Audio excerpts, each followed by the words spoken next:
It's week 6 of the 2021 summer split, which saw the transaction of Golden Guardians buying the contract of Licorice and also putting Solo as kind of an inactive member and, still in the organization, but not playing in Academy.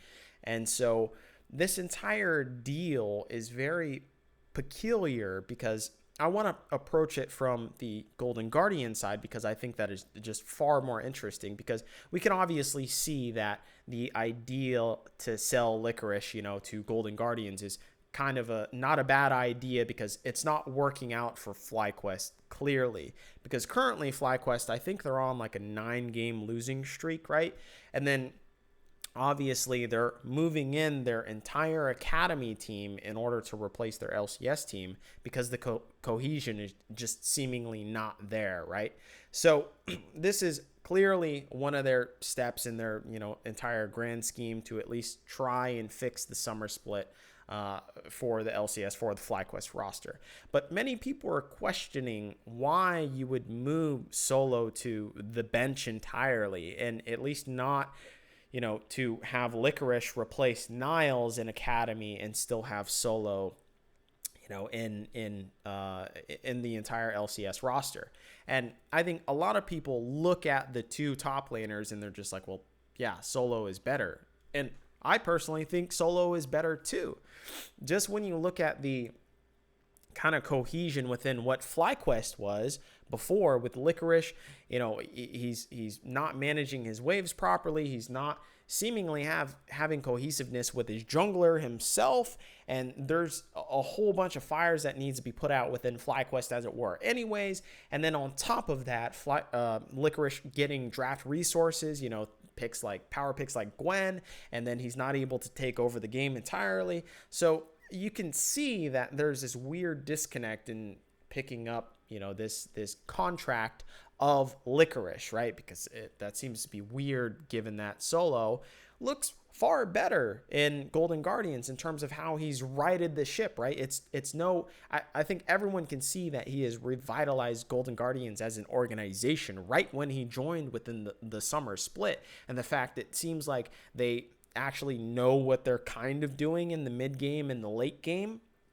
And on top of that, it seems like Solo is taking the brunt in terms of the draft resources, and that he's not getting all these power picks and whatnot, and he has this malleable champion pool. And not only that, but his jungler doesn't need to pay that much attention to him, and in fact can kind of patch the holes in mid lane or patch the holes in bot lane in order to actually make the game winnable in and of itself.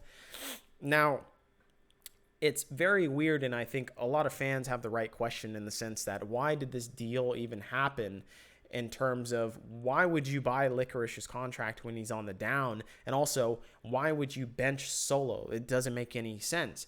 And especially considering that it's very apparent just through all the interviews and whatnot that Solo has been like this very vocal contributing team member in terms of how the structure of the actual LCS roster is figured, and how they are seemingly getting the fundamentals down more and more. I think I did a interview with Solo a couple weeks ago talking about this particular aspect, and then we also heard from Stixay as well too in another interview, to where he just wasn't able to be like this incredible veteran voice that was, required of him in the very beginning. And I think like this is pretty obvious, right? That he's an ADC player, and ADC players aren't very vocal when it comes to communication and leading the team, especially in like mid game or late game and whatnot. And it's very rare for an ADC to have that quality, in fact.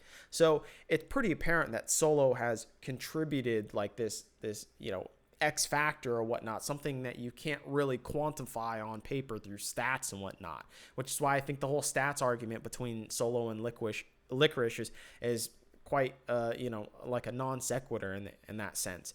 So this entire move is about contracts. And I'm not talking about the player that they should have picked up in the fucking spring split. I'm talking about fucking money, guys. I'm talking about that paper. Because this entire move just shows how Golden Guardians are very clever when it comes to dealing with contracts within League of Legends itself and player contracts entirely.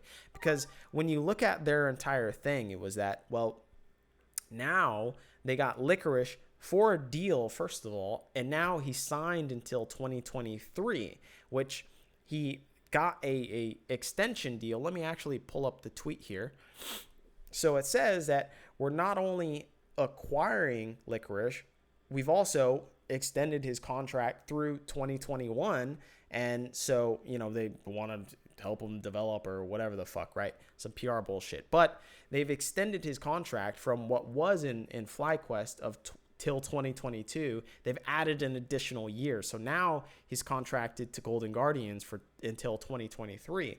So essentially, they said to FlyQuest and to Licorice, it's like, all right, well, we're not signing you unless you extend your contract another year past of what your FlyQuest contract was. And so they were just like, yeah, fuck it. Okay. So obviously Golden Guardians had the leverage and the contract negotiations of that.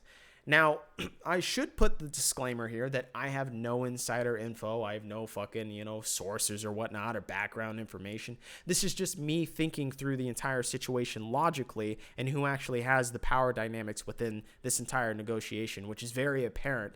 And I'm just taking real life world experience that I have through business negotiations within, my IRL job and shit like that. So this is just a complete logic breakdown in that essence.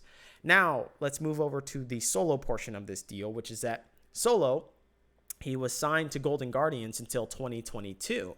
And now, when you look at this entire thing, it's like, okay, look at this secondary portion of the tweet, which is that as for Solo, we'd like to thank him, whatever, and he'll remain on salary and eligible as a substitute through November unless he elects to join another team. Now, listen to this language because it's very important when you talk about language and contracts.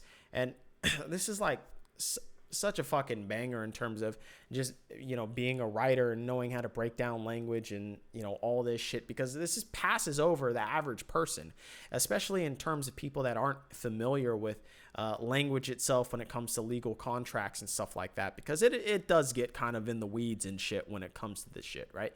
So let's focus on the language of this, which is that first, when they mention the salary and people, fans are saying, oh, well, like, fuck, he remains on salary. Like, man, what a fucking deal for Solo. It's like, yeah, but they never said if he had a reduction of salary or he's going to keep the same exact salary. There was no mention of that. And it's pretty obvious within the natural structure of how LCS contracts are put today is that usually when you go to academy, you get a reduction in salary. There's some clause to say if you are benched and you move to you move to academy, that you get a reduction in salary. Not only that, well, it's like, well, if you aren't in even fucking academy, which Solo isn't, it's still going to be Niles playing in academy. That means he gets an even more reduction in salary. So it's these plebs never fucking catch this entire language in terms of the contract negotiations, just the wording of it specifically. So notice how Golden Guardians didn't mention any of that. On top of that, he will remain eligible as a substitute, meaning that he's not out of the organization. And in fact, there are certain like slots that you can have in an organization to where people can be a substitute because they're in the contract database and whatnot. So that language in and of itself, and that, he's available through November to be a substitute. That language in itself, it's just like, well, yeah, it's literal. He is eligible to be a substitute through November because that's the entire season. So obviously he's available to be a fucking substitute. It never says that his contract is going to be null and void in November. That's not what they're saying at all. Otherwise, they would have just said, okay, we're reducing his contract and he'll be a free agent in November. So just think about this whenever you see anything about contracts and the language within this is why they say hire a fucking lawyer, because people normally can't parse through this entire like legality language in terms of, how someone discusses a contract and whatnot. So with that said, basically Solo is kind of, getting a little bit screwed in this. And you think of the entire thing of, well, think of how 2022 is going to go. Think of how the entire 2022 scenario is going to go in terms of next season. Is that they can't afford Jenkins, because Jenkins is going to be the only top laner worth his salt next year that is going to have his contract open for 2022. His contract actually ends this year, right? So he'll be a free agent. He won't have a buyout, and he'll most likely get a starting spot with a decent salary. Now, when you look at any of the other top laners, it's like, well, you aren't going to get an import because most imports have a 2-year or even a 3-year contract. And in terms of all the good ones, that's exactly what's going to happen, because that's how you do it as a smart contract negotiator, because you lock them in, and if they do kind of shitty, you can kind of at least get some part of a buyout, right? So really, this entire landscape is that Golden Guardians are banking on that someone is gonna need Solo in the very future to patch, a team up. Or like he's the fucking top lane mercenary at this fucking point, right? And this all goes back to, remember at the very beginning of the year when Golden Guardians made that budget video? Remember that? Yeah, I didn't fucking forget that one, but certainly all the fucking fans did, is that they were aiming for this year that it was gonna be a budget year. Basically, their funding was cut because of, from the top down, right, as it were, of the Golden Guardians, or the Golden Warriors, in terms of how they obviously got hit because of COVID and whatnot, and so they, esports, shit trickles downhill, right? So they've obviously made a lot of different budget moves this entire year, and this extends over into the summer split, guys. This is why you see these contract negotiations happen as it did. And this is also why you don't do desperation moves like Solo did. Here's a fucking pro tip for you pro players, in fact, is that if you're going to sign in the middle of a fucking split, it's very clear that you're on the lower end of the pecking order of contract negotiations, unless you're like a fucking double lift or something, right?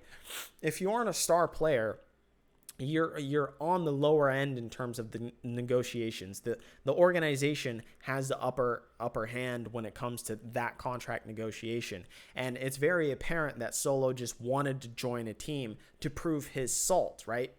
That's also why he did, another year entirely in terms of his contract, right? He extended it to 2022 instead of, November, right? It's not like he's going to sign for an entire year and then be caught in the same predicament when it comes to the summer split, right? Because he signed in the summer split. So it would have been in between seasons. So he either had the choice of signing a 1.5-year contract or just a half-a-year contract. And the two-year minimum, as it were, I guess in his instance, it's 1.5 year. It's going to get you a better deal dollar-wise, right? Salary-wise, which is why he probably went for that aspect. He was just trying to chase the dollars, but he didn't think of the whole aspect that he could kind of get caught in this limbo contract prison, as it were, even though it's really not entirely contract prison, I wouldn't say, but he did do a bad deal, and he didn't think about the desperation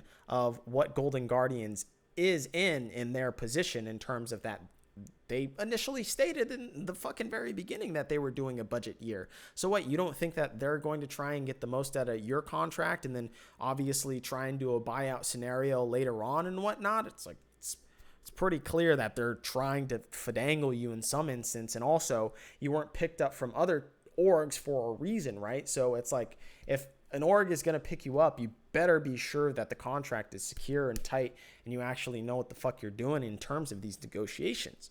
So as I said, I think Golden Guardians have kind of finessed this into, I know finesse kind of gets a bad rap, but they eloquently did this entire contract negotiation. They took advantage of what FlyQuest's position was, which was that they were on the downtrend. They took advantage of what Licorice was, which is he's on the downtrend, and now they've they're trying to make out like bandits, and they'll be able to do a buyout clause of either Licorice or Solo. And it's like they're playing Niles in Academy because he doesn't fucking cost shit to play in Academy, and you would rather have him play in Academy than Solo because of the contract clause that Solo probably actually costs more to play in fucking Academy than it does, Niles. So it's like, yeah, well, we're just going to put him on the back burner and then get money from his contract through a buyout later on when the offseason happens. So this is just a very good business move. It's very shrewd, but it's a very good business move from Golden Guardians. And I just wanted to kind of shed the light on what I think is logically happening in terms of the contract landscape and why these picks have happened, why the benching has happened, or, I guess non-use of Solo, and just the entire landscape of this entire deal itself, because I think it's actually pretty fascinating. And, this is a good business move from Golden Guardian.